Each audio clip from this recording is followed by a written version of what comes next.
একটি common BMW logo দেয়া ছাতা, বর্ষার দিনে এমন ছাতা সবার হাতে হাতে। সেই ছাতার ভেতরই লুকিয়ে ছিল এক শক্তিশালী বিস্ফোরক। এমনকি সেটি রাখা হয়েছিল ঢাকার অন্যতম ব্যস্ততম অফিস পাড়া মতিঝিলের মেট্রো রেল স্টেশনের নিচে। কয়েক সেকেন্ডের ব্যবধানে বাংলাদেশ সাক্ষী হতে পারত এক ভয়াবহ ট্র্যাজেডির।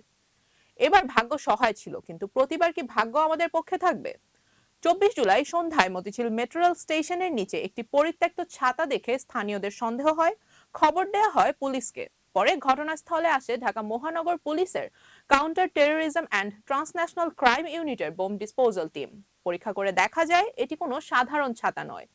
এর ভেতরে ছিল একটি ইম্প্রোভাইজড এক্সপ্লোসিভ ডিভাইস, সংক্ষেপে আইইডি, অর্থাৎ এমন একটি বোমা যা সাধারণ কোনো বস্তু ব্যবহার করে তৈরি করা হয়, যেন সেটা দেখে কেউ সন্দেহ না করে।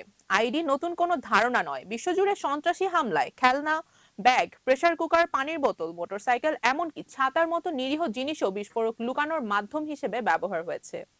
এ কারণেই নিরাপত্তা বিশেষজ্ঞরা সব সময় বলেন, অপরিচিত বা পরিত্যক্ত কোনো বস্তু কখনোই নিজের হাতে স্পর্শ করা উচিত নয়। মতিঝিলের ঘটনাটিও সেই বাস্তবতাকে আবার সামনে নিয়ে এসেছে। পুলিশের বম ডিসপোজাল ইউনিট ডিভাইসটি নিষ্ক্রিয় করার সময় বিস্ফোরণ ঘটে। এতে ঘটনাস্থলের পাশ দিয়ে যাওয়া একজন পথচারী স্প্লিন্টারের আঘাতে আহত হন এবং তাকে হাসপাতালে নেওয়া হয়। অর্থাৎ বড় ধরনের প্রাণহানি না হলেও ঘটনাটি মোটেও ছোট ছিল না, বরং এটি দেখিয়ে দিয়েছে একটি বিস্ফোরক যদি জনবহুল এলাকায় পৌঁছে যায় তাহলে তার ঝুঁকি কতটা ভয়াবহ হতে পারে। এখন সবচেয়ে গুরুত্বপূর্ণ প্রশ্ন হলো, এই বিস্ফোরক সেখানে কে রাখলো, কেন রাখলো, আর আসল লক্ষ্য কি ছিল তার?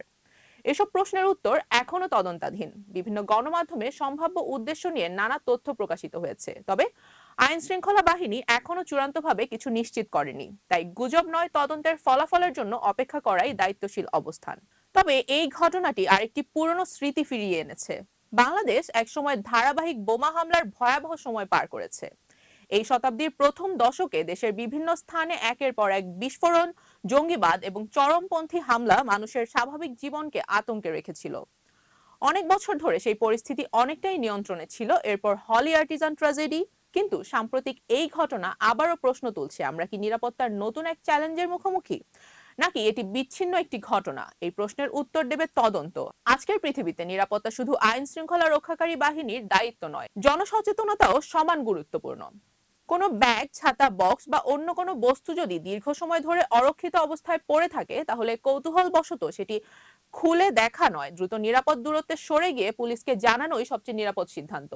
একটি ফোন কল হয়তো শত মানুষের জীবন বাঁচাতে পারে। এই ঘটনার পর নিরাপত্তা ব্যবস্থাও নতুন করে মূল্যায়নের দাবি রাখে। জনবহুল স্থানে নজরদারি, সিসিটিভি পর্যবেক্ষণ, সন্দেহজনক বস্তু শনাক্তকরণ এবং দ্রুত প্রতিক্রিয়া, এসব বিষয়ে আরো সমন্বিত প্রস্তুতি প্রয়োজন। কারণ নিরাপত্তা এমন এক বিষয় যেখানে সফলতা মানে কিছুই ঘটেনি, আর ব্যর্থতা মানে হয়তো অনেক দেরি হয়ে গেছে। সবশেষে একটি কথাই বলা যায়, মতিঝিলের সেই ছাতাটি ছিল শুধু একটি পরিত্যক্ত বস্তু নয়, এটি ছিল একটি সতর্কবার্তা। যে সতর্কবার্তা আমাদের মনে করিয়ে দেয়, বিপদ সবসময় ভয়ঙ্কর চেহারায় আসে না, কখনো কখনো তা আসে একটি সাধারণ ছাতার ছদ্মবেশে। তাই আতঙ্ক নয়, সচেতনতায় ছড়িয়ে দিন। গুজব নয়, নিশ্চিত তথ্য শেয়ার করুন। আর কোনো সন্দেহজনক বস্তু দেখলে নিজের নায়ক হওয়ার চেষ্টা করবেন না, আইন শৃঙ্খলা রক্ষাকারী বাহিনীকে খবর দিন। কারণ একটি সঠিক সিদ্ধান্তই হয়তো বাঁচিয়ে দিতে পারে অসংখ্য প্রাণ। রুবাইয়া জান্নাত, টাইমস 24।